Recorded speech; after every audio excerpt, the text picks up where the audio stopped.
ቀጣይ የምናየው ፕሮዳክታችን ደግሞ ወተርፕሩፊንግ ሊኩዊድ ይባላል። በመጀመሪያ የሚቀባበትን ቦታ በደንብ ማጽዳት። ቦታው ከአቧራ ከዘይትና ከቆሻሻ ነገሮች መጽዳት አለበት። ስንጥቅና ቀዳዳዎችን መድፈን ያስፈልጋል። ወተርፕሩፊንግ ሊኩዊድ ከመቀባታችን በፊት በደንብ ማማሰል ያስፈልጋል።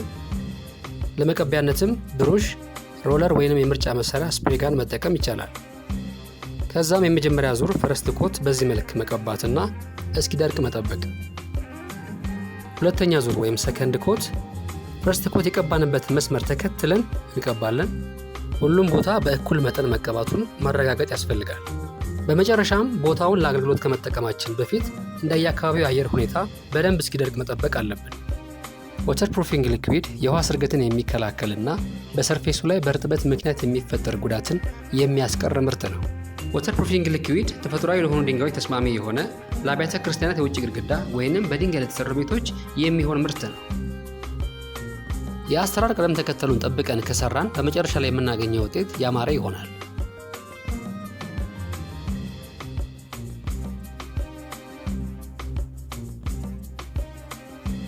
ድንጋዮች ብዙ ጊዜ አየር ሲፈራረቅ እርጥበት ወደ ውስጣቸው ስለሚገባ አልጌን ይይዛሉ፣ ከለራቸውም ይጠቁራል፣ ይቀይራሉ። ስለዛ ይሄ ፕሮዳክት ዋነኛ ዓላማው ያንን ነገር የሚከላከልልን ወይም ድንጋዩ ይሄን ፕሮዳክት ከተቀባ ለረጅም ጊዜ ምንም አይነት ጎንዮሽ ጉዳት ሳይኖርበት ውበቱን እንደጠበቀ ለረጅም ጊዜ መቆየት እንዲችል ያስችለናል ማለት ነው። ይሄንን ፕሮዳክት እኛ አባይ ኤስዲ ቀለሞች ጋር በ5 ሊትር እንዲሁም በ16 ሊትር አማራጭ ያገኙታል። አባይ ኤስዲ ቀለም ሁሉንም በጥራት። ስለ ምርትና አገልግሎታችን የበለጠ መረጃን ለማግኘት የዩቲዩብ ፔጃችንን ይከታተሉ።